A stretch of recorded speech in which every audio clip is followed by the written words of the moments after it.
Bienvenue dans cette nouvelle édition du QG News. Au sommaire, le président togolais Faure Gnassingbé autorisé à briguer un troisième mandat. La Cour constitutionnelle a validé ce mercredi sa candidature à la présidentielle du 15 avril. Le code électoral révisé avant le scrutin présidentiel d'octobre prochain en Côte d'Ivoire. Une révision qui doit permettre d'inclure les modifications apportées par les différentes ordonnances.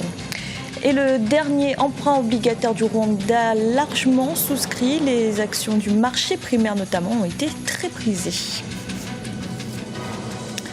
La Cour constitutionnelle togolaise a donc validé ce mercredi la candidature du président sortant Faure Gnassingbé à un troisième mandat, et ce malgré les protestations de l'opposition et de la société civile.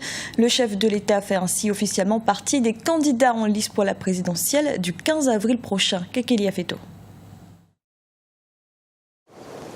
La Cour constitutionnelle du Togo vient de valider la candidature du chef de l'État sortant, Faure Gnassingbé. Il briguera donc un troisième mandat à l'élection présidentielle du 15 avril 2015.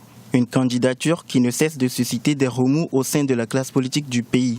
Pour l'opposant Kodjo Agbeome, la validation de cette candidature étant légale, la seule arme dont disposait l'opposition était une candidature unique. La Cour constitutionnelle a respecté la constitution togolaise en vigueur. Donc, la validation est légale.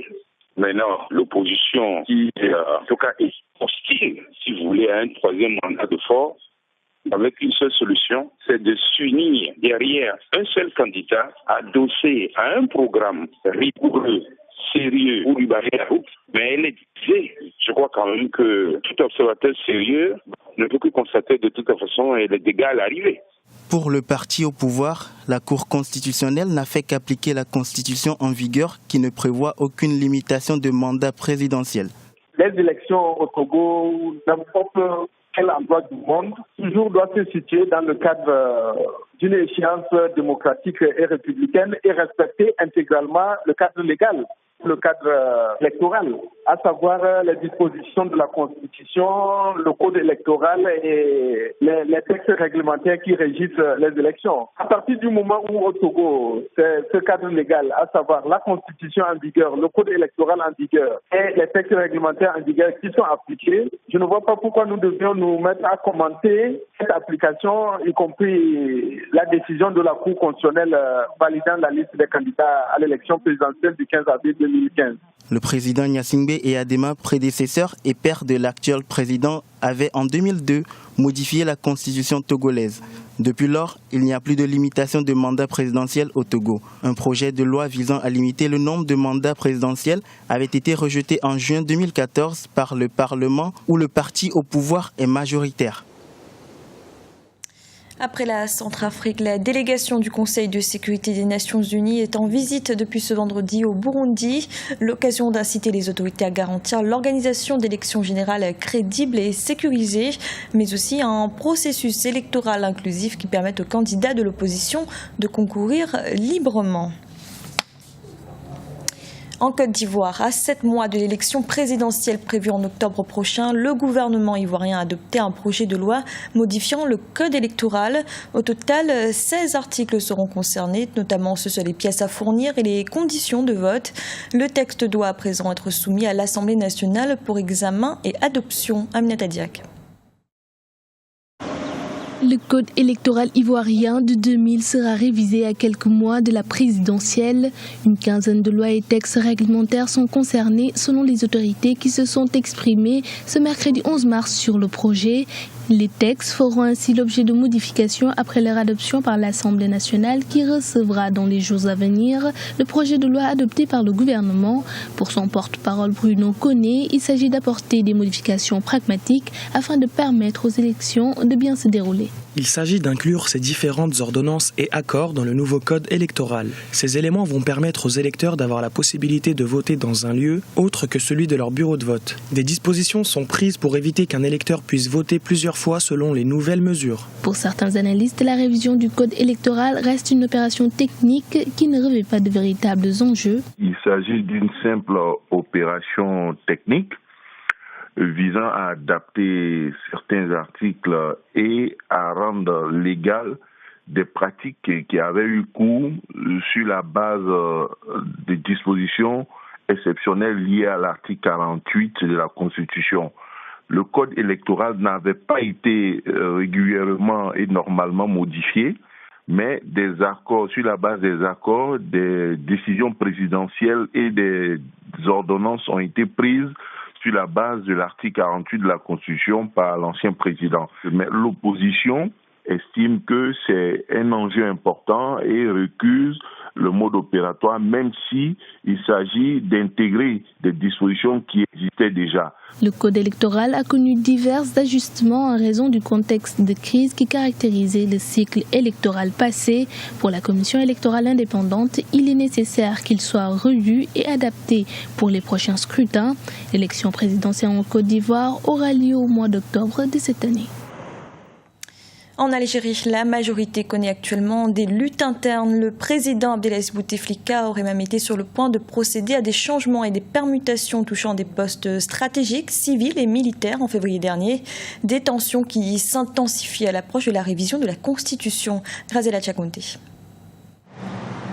Novembre 2014, le président algérien Abdelaziz Bouteflika annonçait une révision constitutionnelle, déclarant qu'elle avait besoin d'un consensus.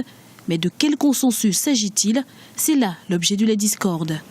Et à l'approche de l'échéance fixée à fin avril, l'heure est aux manœuvres politiques. Il est question de faire des modifications, notamment dans l'ossature de l'État, par rapport par exemple à l'armée, peut-être à la présidence, etc. Mais disons qu'il y a donc des luttes d'appareil, mais c'est un peu quelque chose qui est habituel dans le schéma politique algérien. On dit que le président Bouteflika voudrait un peu déplacer le chef d'état-major actuel de l'armée, qui est le général Ahmed Salah, qui est également vice-ministre de la Défense. Donc pour l'opposition, il y a un cumul de fonctions.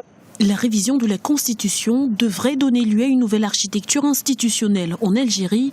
Selon certaines sources, le cercle présidentiel aurait tenté un autre passage en force pour consolider ses positions dans les appareils de l'État en s'emparant des leviers décisifs du pouvoir. Il est question aussi de procéder à des changements au ministère de l'Intérieur ou même du FLN, l'ex-parti unique. Le FLN reste très attaché au pouvoir, c'est le parti de la majorité parlementaire. C'est le parti qui dit que le président Bouteflika est son président d'honneur et c'est le parti qui défend le plus les options du pouvoir actuel. Donc disons qu'autour de tout ça, il y a des luttes d'appareil.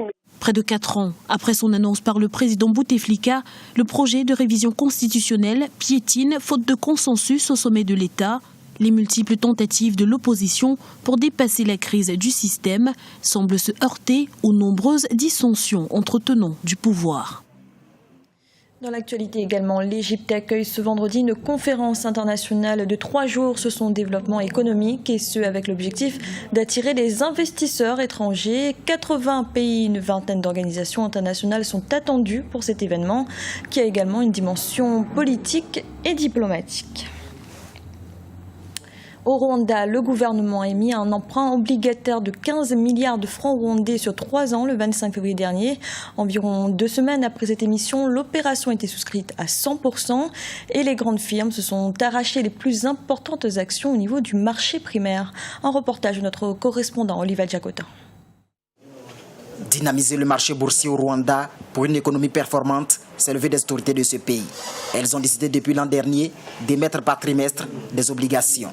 Et la première obligation de 2015, d'un montant de 15 milliards de francs rwandais à maturité de 3 ans, s'est faite il y a environ 2 semaines. Elle est à caractère national. Cette obligation connaît un véritable succès auprès des firmes implantées au Rwanda et aussi de la diaspora rwandaise. Par exemple, aujourd'hui, on a beaucoup de gens, beaucoup d'individus qui ont souscrit à cette obligation de 15 milliards. Par exemple, nous-mêmes, j'étais assez surpris qu'on a pu lever entre 400 et 500 millions de francs rwandais pour cette obligation, qui représente pour une dizaine ou une quinzaine de personnes, d'individus. Ça montre déjà que la population, les gens qui achètent des actions ont confiance à cet agent économique qui émet des emprunts obligataires. Il est sûr qu'après autant d'années, quand j'achète mon action, à terme, j'aurai mon argent plus les intérêts. Le marché des capitaux est encore embryonnaire au Rwanda et le récent emprunt obligataire a été massivement souscrit sur le marché primaire grâce aux banques disposant de réserves financières avoisinant les 20%. Mais les petits investisseurs ont eu certaines difficultés à acheter des actions sur le marché secondaire. Quelquefois, les gens ils viennent tard et n'arrivent pas à accéder au marché primaire, donc ils viennent sur le marché secondaire. Or, sur le marché secondaire, nous avons un problème d'offre par rapport à la demande. La demande est plus plus grand que l'offre. Le paiement des intérêts de l'obligation de février dernier se fera 2 fois par an et les fonds collectés par le gouvernement seront investis dans des projets d'infrastructure. C'était le journal de la rédaction. Merci de l'avoir suivi. Retrouvez dans un instant une nouvelle édition de l'information.